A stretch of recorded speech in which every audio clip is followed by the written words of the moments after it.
change the capacitor.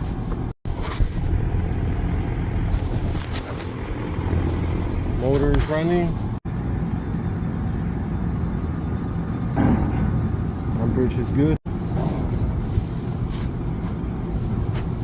It is working. We'll go to the next one.